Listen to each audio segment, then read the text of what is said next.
বাড়িতে এইরকম ধরনের পিৎজা যদি একবার বানিয়ে ফেলো, সমস্ত নামি দামি দোকানের পিৎজা হার মেনে যাবে তোমার এই বানানো পিৎজার কাছে। অসাধারণ একটা রেসিপি।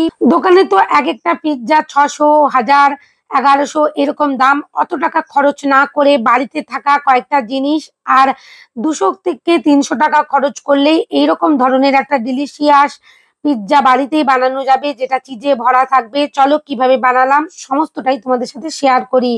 এখানে দুধ নিয়ে নিয়েছি, দুধের সাথে তেল, চিনি ভালো করে মিশিয়ে নিচ্ছি। এখানে আমি স্প্যাচুলা দিয়ে মিশিয়ে নিচ্ছি, তোমরা হ্যান্ড এক্সও ইউজ করতে পারো। আর এখানে দেখো ইস্ট দিয়ে দিলাম। আর দুধটা অবশ্যই ঈষদুষ্ণ গরম ছিল। খুব ভালো করে মিশিয়ে নিচ্ছি। সমস্ত উপকরণ ডেসক্রিপশন বক্সে দিয়ে দেব। এরপর দেখো ময়দা আর একটু লবণ দিয়ে দিয়েছি, আর 1 চিমটে এখানে বেকিং সোডা। খুব ভালো করে মিশিয়ে নিতে হবে আর একটা একেবারে নরম সফট ডো রেডি করতে হবে। এই পিৎজার ডোটা যদি একবার পারফেক্ট ভাবে শিখে যাও বানানো, তাহলে কিন্তু আর পেছন ফিরে দেখতেই হবে না। তোমরা এইরকম পিৎজা বানিয়ে কিন্তু বাড়ি থেকে বিজনেসও করতে পারবে। অসাধারণ একটা পিৎজা তৈরি হয়, আর সমস্ত নামি দামি ব্র্যান্ডের সমস্ত পিৎজাকে হার মানিয়ে দেবে। ডোমিনোস এমনকি কেএফসি সমস্ত কিছুতেই। দেখো এখানে খুব সুন্দর করে আমি মিশিয়ে নিচ্ছি, আর কিচেন প্ল্যাটফর্মটা আমি কিচেন রুমাল দিয়ে মুছে নিয়ে খুব ভালো করে 5 থেকে 7 মিনিট এভাবে মেখে নিতে হবে, একেবারে ঠেসে ঠেসে। খুব ভালো করে এভাবে হাত দিয়ে একটু রোল করে নেওয়ার চেষ্টা করতে হবে। আর বারবার এখানে দেখো স্ট্রেচিং পদ্ধতিতে আমি মিশিয়ে নিচ্ছি। এভাবে 5 থেকে 7 মিনিট মাখিয়ে নিলেই খুব সুন্দর একটা নরম সফট ডো রেডি হয়ে যাবে। আমার কিন্তু রেস্টে রাখার সময় ছিল না। এই ডোটা যদি 2 থেকে 3 ঘন্টা রেস্টে রাখা যায়, আরো মজার একটা এখানে স্পঞ্জ রেডি করা যাবে। দেখো আমি তেল মাখিয়ে এখানে চাপা দিয়ে কেবলমাত্র 40 মিনিটের জন্যই রেখে দিয়েছিলাম, কারণ ছেলে ভীষণ অস্থির হচ্ছিল।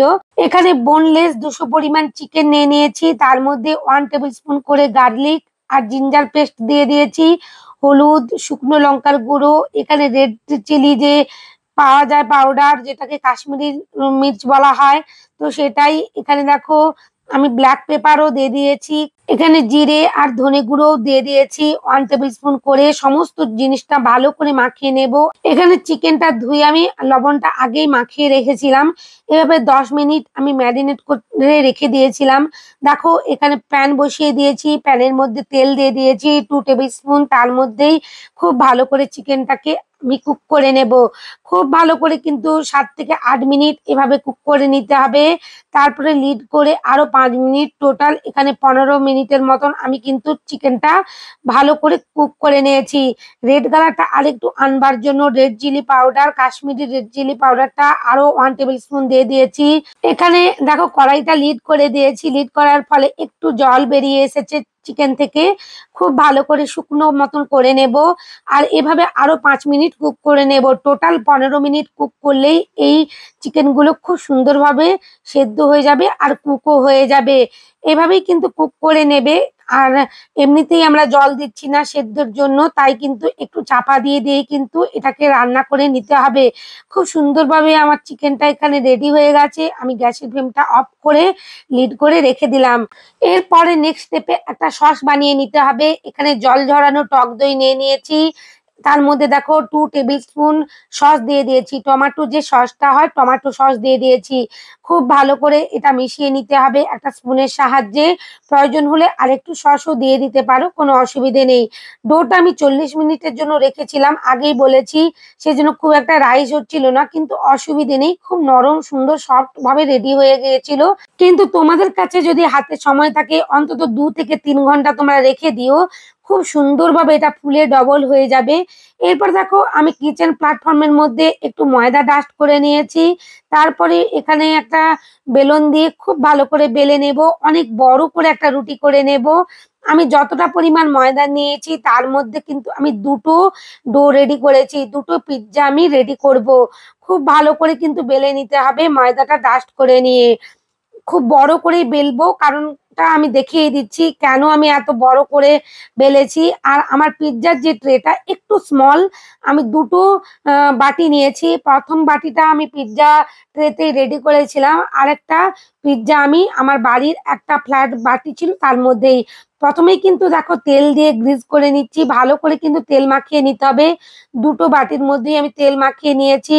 এরপর পিৎজা ট্রেটা যেটা আমি কিনে এনেছিলাম সেটার মধ্যে দেখো সমস্ত যে এখানে রুটির মতন বেলেছি সেই ডোটা দিয়ে দিয়েছি। খুব ভালো করে এবার সাইডের অংশ থেকে কিন্তু আমি মুড়ে নেব, এই জন্যই কিন্তু এক্সট্রা করে আমি এখানে বেলেছি। হাত দিয়ে যেভাবে আমি চেপে চেপে দিচ্ছি এভাবেই কিন্তু চেপে দিতে হবে, কোনো রকমে যেন ফাঁকা না থাকে সেদিকে লক্ষ্য রাখতে হবে। ফাঁকা থাকলেই কিন্তু এটা রুটি হয়ে যাবে বা পরোটা হয়ে যাবে, কোনোভাবেই পিৎজা হবে না। একই রকম ভাবে দুটো পিৎজার ডই দেখো বেলে নিচ্ছি, বেশ বড় করে বেলতে হবে কারণ বাটিটা একটু উঁচু হাইটের ছিল মুড়িটা, তো সেই জন্যই একটু বড় করেই কিন্তু বেলে নিতে হবে। আর খুব ধীরে ধীরেই কিন্তু করতে হবে, ভিডিও দেখানো প্রসেস অনুযায়ী তাড়াহুড়ো কখনোই করা যাবে না। এরপর বাটির মধ্যেও দেখো আমি দিয়ে দিয়েছি, একই রকম পদ্ধতি অবলম্বন করে সাইডের অংশ থেকে আমি একটু করে টেনে নিচ্ছি আর খুব ভালো করে দেখো আমি এখানে চেপে দিচ্ছি। এইভাবেই কিন্তু কাজগুলো করতে হবে পারফেক্ট ভাবেই, তাহলে কিন্তু একটা পিৎজা রেডি হবে। আর এখানে কিন্তু একটুও যেন ফাঁক না থাকে, আবারও বলে দিলাম। দুটো পিৎজাই দেখো আমার এখানে ট্রেতে রেডি হয়ে গেছে। এরপর কাঁটা চামচ দিয়ে দেখো খুব সুন্দর করে আমি কিন্তু হোল করে নেব। পিৎজাগুলো এভাবেই করে নিতে হয়, নাহলে কিন্তু এগুলো পরোটা বা রুটিরই আকার হয়ে যাবে, কোনো রকম পিৎজা বলে মনে হবে না। ভালো করে একটা কাঁটা স্পুন দিয়ে আমি কিন্তু এখানে হোল করে নিয়েছি। এরপর পিৎজা সস এখানে 2 টেবিল স্পুনের মতন দিয়ে দিয়েছি। খুব ভালো করে স্পুনের সাহায্যে স্প্রেড করে নেব। খুবই আলতো হাতে ধীরে ধীরে কিন্তু স্প্রেড করতে হবে, নাহলে এখানে যে ডোয়ের যে ব্যাটারটা এটা কিন্তু ছিঁড়ে যাওয়ার সম্ভাবনা থাকবে। দুটোই একই রকম ভাবে রেডি করছি, দুটো আমি দেখাচ্ছি বলে সময়টা একটু বেশি লাগছে। তোমরা প্লিজ একটু ধৈর্য ধরে দেখে নিও, তাহলে দেখবে পারফেক্ট ভাবে বাড়িতে একটা বেকারি স্টাইল পিৎজা বানাতে পারবে, কোনো রকমের অসুবিধে হবে না। আমার এই রেসিপিটা তোমাদের ভালো লাগলে, চ্যানেলে নতুন বন্ধু হয়ে থাকলে প্লিজ প্লিজ চ্যানেলটা সাবস্ক্রাইব করে দিও তোমরা। তোমাদের ভালোবাসা আর তোমাদের সাপোর্ট আমাকে নিশ্চয়ই আরো নতুন নতুন কাজ করতে উৎসাহিত করে, আরো করবে। দেখো যে ব্যাটারটা আমরা রেডি করেছিলাম এখানে দই আর টমেটো সস দিয়ে, সেটাই দেখো সাইডের অংশ থেকে দিচ্ছি আর সেটা ভালো করে মুড়ে নিচ্ছি।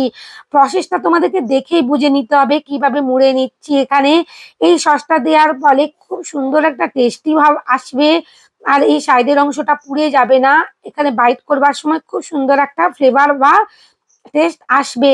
খুব ভালো করে আমি এখানে মুড়ে নেব যেন বাইরের দিকে বেরিয়ে না থাকে। আমি আবারও পিৎজার রেসিপি, এখানে চিকেন পিৎজা আমি রেডি করেছি, পনির পিৎজা, সমস্ত কিছু তোমাদের সাথে ধীরে ধীরে আমি শেয়ার করে নেব। খুব ভালো করে আবারও একটা সাইড করে নিলাম, আর একটা পিৎজা যে ছিল সেটাও করে নিয়েছি। আর এখানে চিজ কিনে এনেছিলাম, মোজারেলা চিজ। এখানে অনেকটা করে চিজ আমি কিন্তু স্প্রেড করে নিয়েছি পিৎজার উপরে। এরপর যেমন পরিমাণ তুমি যা যা ভেজিটেবল চাও দিতেই পারো, কোনো অসুবিধে নেই। আমি এখানে অনিয়ন, ক্যাপসিকাম আর একটু টমেটো দিয়ে দিয়েছি। তোমরা এখানে যে ক্যারটও পাতলা করে কেটে অল্প অল্প করে ছোট্ট ছোট্ট করে দিতে পারো, কোনো অসুবিধে নেই, যে যেমন ভেজিটেবল পছন্দ করো। আর বেবি কর্ন ছিল আমার কাছে, বেবি কর্নও আমি দিয়ে দিয়েছি।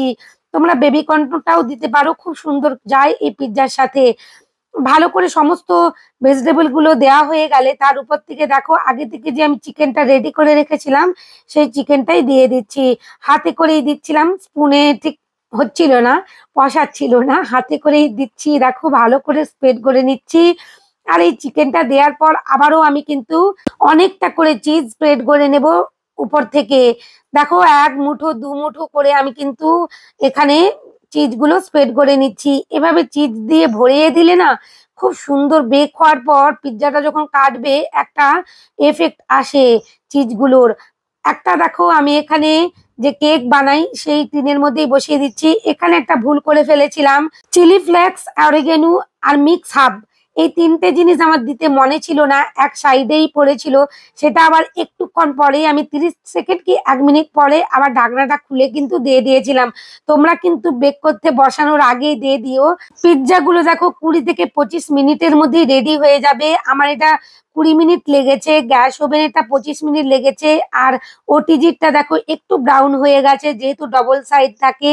আর কত সুন্দর দেখো এখানে চিজের যে এফেক্টটা বলছিলাম এক্ষুনি তোমাদের সাথে, কত সুন্দরভাবে একটা চিজ বেরিয়ে আসে, এত সুন্দর মজাদার খেতে হয়েছিল যেটা বলবারই নয়।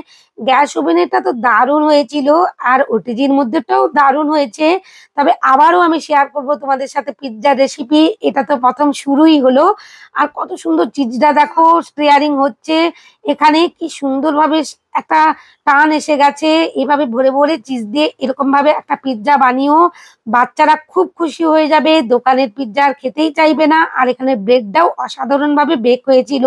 অবশ্যই রেসিপিটা ফলো করে একবার বানিও। সবাই খুব ভালো থেকো, নতুন হলে অবশ্যই সাবস্ক্রাইব করে দিও। অনেক ধন্যবাদ তোমাদের।